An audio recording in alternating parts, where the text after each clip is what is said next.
역대하 36장 11절로 23절 말씀 함께 봉독합니다.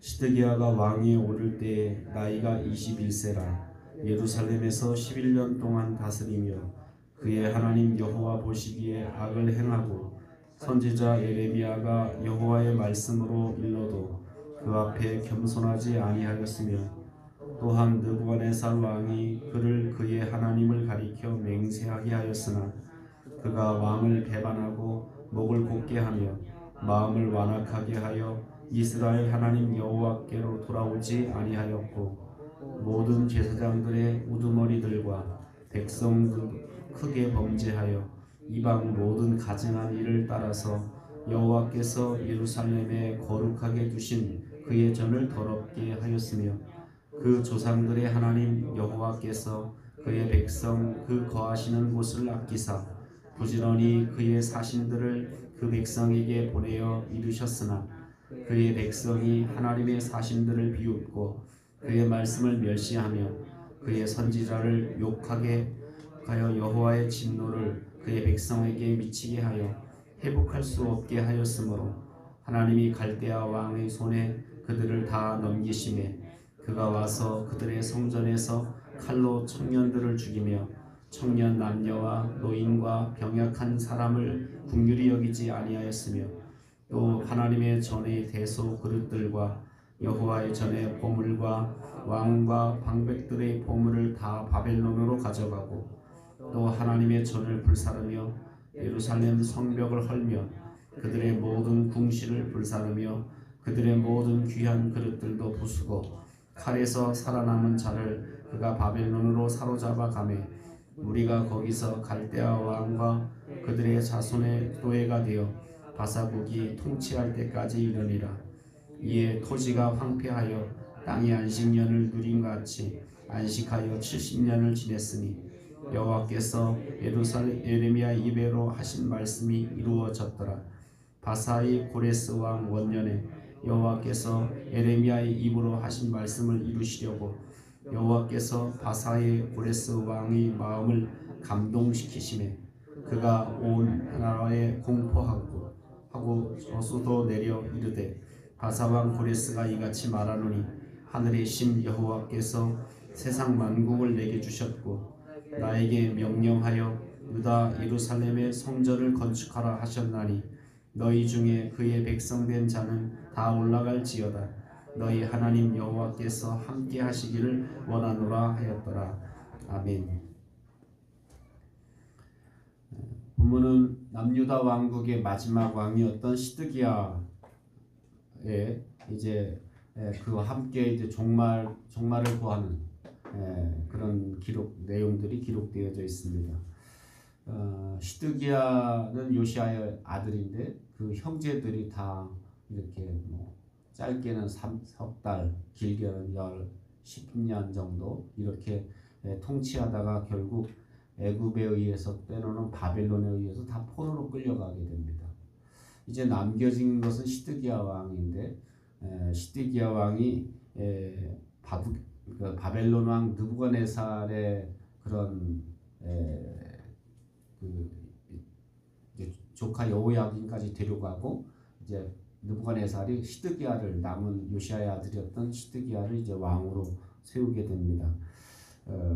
그런데 시드기야는 에레미야의 예언도 무시하고 또 바벨론도 배반하게 됩니다. 이제 바벨론 왕 느부갓네살이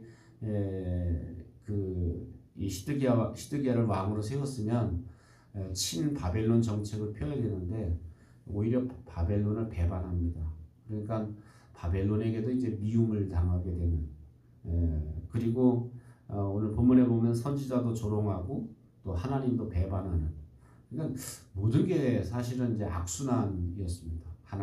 하나님도 배반하고 선지자들도 조롱하고 그리고 또 나라도 이제 바벨론도 배반하고 이게 다 배반하다 보니까 이런 배반한 것 때문에 이제 바벨론 왕인 느부갓네살이 보복을 합니다. 유다에 보복을 해서 유다를 쳐들어오게 되는데 그때 유다 백성들이 정말 아주 치욕스러운 그리고 정말 나라로도 그렇고 개인적으로도 그렇고 가장 치욕스러운 그런 최후 결말을 맺게 되는 모습을 보게 됩니다. 특별히 이 느부갓네살 왕은 3년 동안 열왕기에 보면 3년 동안 예루살렘을 이제 토성을 짓고 이제 포위해서 고사 작전을 펴니다.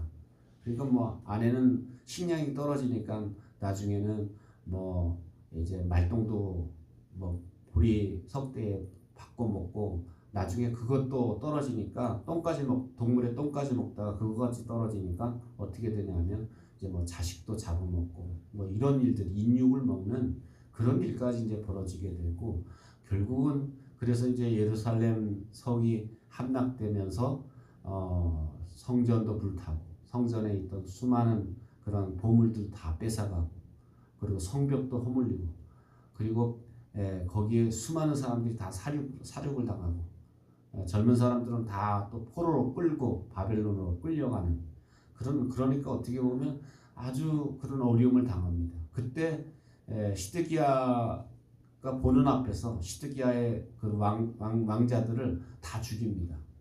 그리고 시드기야는 두 눈이 뽑힙니다.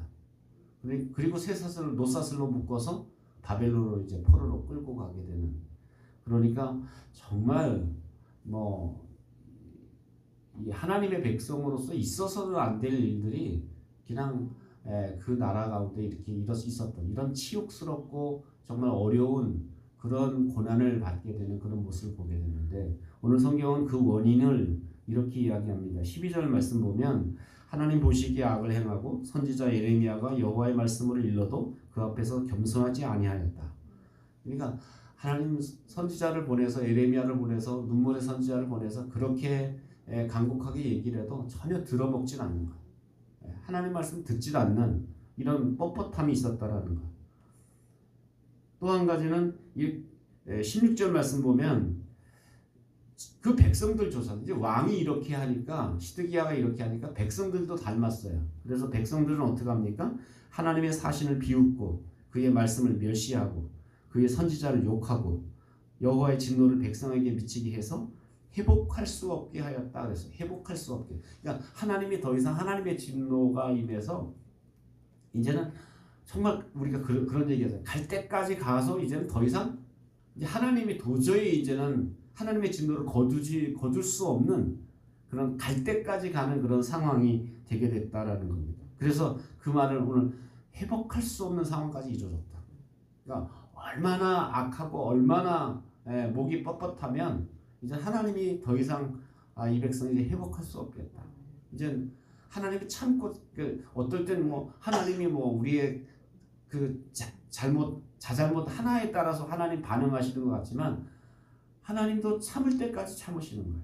하나님의 성품 중에 인내의 성품이 계신데 하나님이 참을 때까지 참으시다가 더 이상 이제 참을 수 없을 때 하나님의 진노가 임하게 되는데 그 결과가 뭐냐면 하나님이 갈대아의 왕, 이 바벨론 왕을 통해서 이스라엘을 진노하게 하신, 이스라엘을 심판하신 것이다 라고 이렇게 말씀하게 됩니다.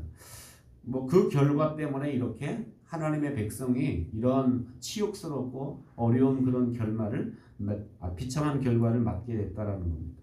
재밌는 표현은 21절 말씀입니다. 이에 토지가 황폐하여 땅이 안식년을 누린 것 같이 안식하여 70년을 지냈으니 안식년을 어디서 70년을 보냈다는 거예요? 바벨론에 가서 70년을 보냈다는 거예요. 왜 그래? 그 이유를 이 역대기 상하는 언제 지어졌냐면 바벨론 포로 생활을 갔다 와서 이제 기록한 거거든요. 그러니까 역사가의 눈으로 볼 때 왜 우리 민족이 이렇게 70년 동안 바벨론 포로 생활했냐? 그것은 그 원인을 어디서 찾냐면 하나님의 안식을 깨뜨렸기 때문이다. 하나님의 안식년은 몇 년에 한 번뿐이죠. 7년마다 6년 일하고 7년째는 안식년을 가졌어요. 그래서 그 안식년이 70번 지나면 몇 해입니까? 490년이죠. 77이 49, 490년.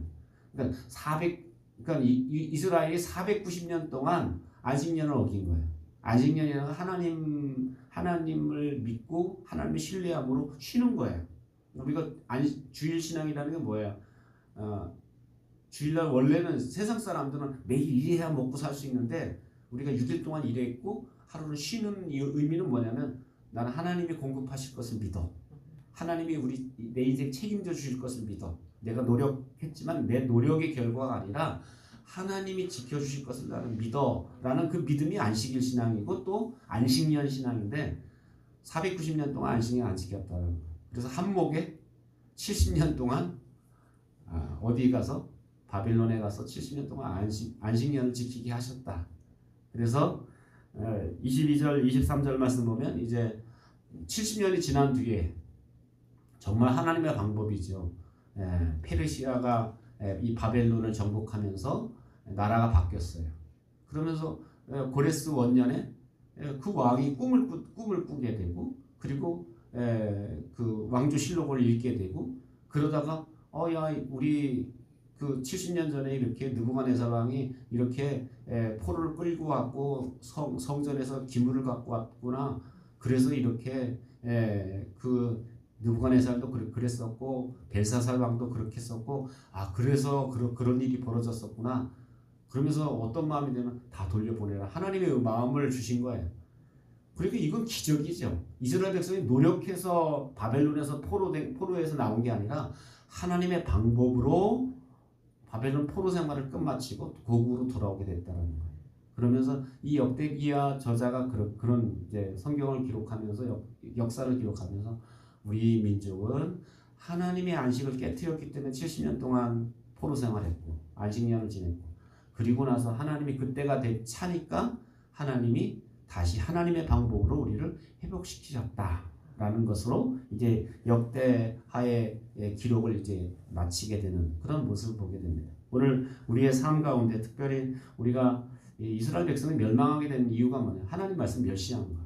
하나님 말씀 우습게 여기고 자기 방법대로 자기 힘만 의지하고 살았기 때문에 결국 이스라엘 백성이 결국 이런 비참한 결과, 정말 그런 어쩌면 참혹스러운 그런 결말을 보게 됐던 것을 우리가 기억하면서 우리가 매 순간순간마다 하나님 말씀을 멸시하지 않고 그 말씀 앞에 우리가 청종할 수 있는 저와 여러분 되시기를 주의 이름으로 축원합니다. 기도하겠습니다. 말씀을 기억하면서 하나님 말씀을 우리가 멸시하지 않고 하나님 말씀을 귀담아 청종하고 말씀에 순종하는 삶을 살게 해주십시오. 또 아동부와 중고등부 또 청년들 가운데 영적인 부흥이 일어나게 해달라고 기도하고 여러분 자신의 기도 제목을 놓고 기도합니다. 사랑과 은혜가 풍성하신 하나님 아버지, 은혜와 사랑을